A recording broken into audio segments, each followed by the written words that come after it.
Republicans love to call their opposition groomers, but it is just projection of their own dirty dealings. This account is trudging through hundreds of conservative groomers. The school librarian who spray painted the word groomer on 2 public libraries last year has been charged with child pornography. Of course! Charles Sutherland, a 31-year-old, faces at least 7 charges of possessing child pornography. Great mugshot. Now, this comes after Sutherland, who, again, worked as a librarian at Northview Elementary School in Bowie, was caught vandalizing 2 libraries. Sutherland was arrested last June after police said he was caught on video spray painting the word groomer on entrances to public libraries in New Carrollton and Greenbelt around the time of Capitol Pride Week.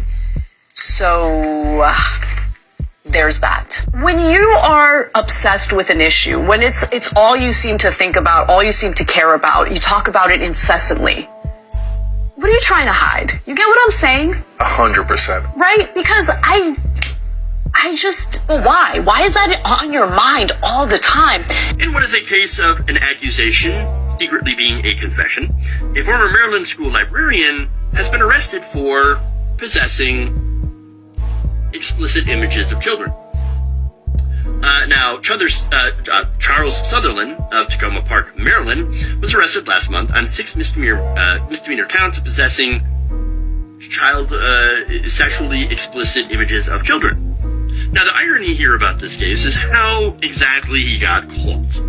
Now, it turns out Mr. Sutherland had a bit of an issue with libraries hosting Pride Week.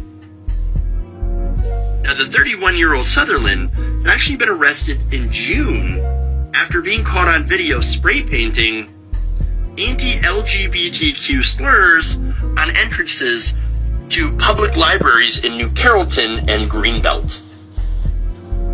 Oh. Oops. And then, of course, a search of his home, and they found some rather disturbing things. Was absolutely a lot of weird stuff there.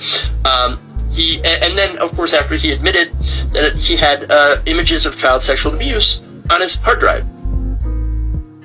Officers also found dolls, including a child-sized doll in his bed. Found children's diapers in that apartment, although he has told police that he has no children, nieces, or nephews.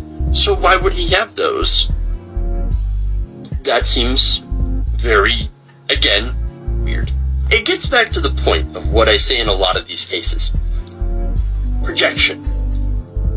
The more someone seems to be obsessed with calling other people groomers, with no evidence, right?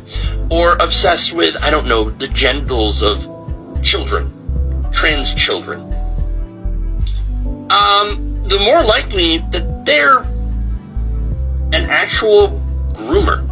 You know, if you want to get deep, here's what I think. You can't, faith is not something that's inherited. It's something that has to be birthed.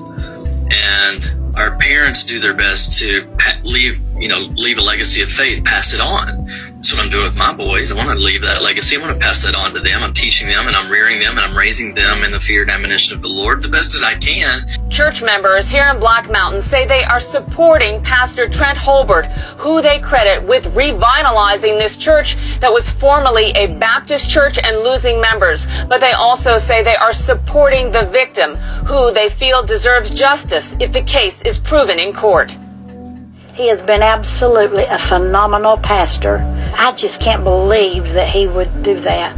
That from member Nancy Hansen, so disturbed by the charges Holbert faces, she became emotional. Because I love him and his family. 41-year-old Holbert appeared by teleconference from jail. Sir, you've been charged with 1 count of indecent liberties with a child. You've also been charged with 2 counts of statutory sex offense with a child under the age of 15. That's not something that a pastor should do. Buncombe County investigators seized electronic equipment from Holbert's home that's right across from the Ridge Church that he founded and expanded. Families with children, young families with children. The church was really growing.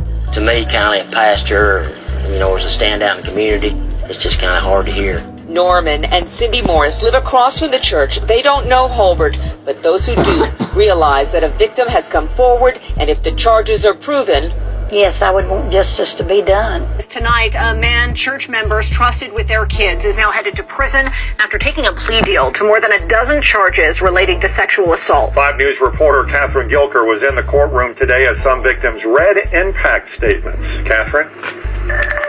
Keenan Horde pled guilty this morning to 13 charges, including sexual assault in the first degree and indecency with a child. He was sentenced to 60 years in prison for the crimes. It's horrible. Look, even Jesus in the New Testament tells us there are wolves in sheep's clothing, right? There were then, there are now. Benton County Prosecutor Nathan Smith says he was pleased with the outcome, and the victims and their families were too. The reality is with a person like this, you're never going to get what you feel like is equal to what they have done. But what you can get is to a point where you feel like that it allows the families to move on. Smith says it was very important that justice was served. They were always willing to testify if needed. But number two is obviously to avoid the ordeal of their children going through a trial, being cross-examined. Keenan Horde was arrested by Bentonville police back in August after a child abuse case was reported by First Baptist Church. During the investigation, conversations were found on Horde's phone with potential victims. He originally pled not guilty to his original 8 counts of sexual assault in October of last year. There are 6 identified victims, all who were minors. Several of those victims and their parents read victim impact statements. One victim says he doesn't hate Horde because that would require him to feel something. He said he feels nothing but indifference. A parent said Horde stole so many boys' innocence and used God's name to do it.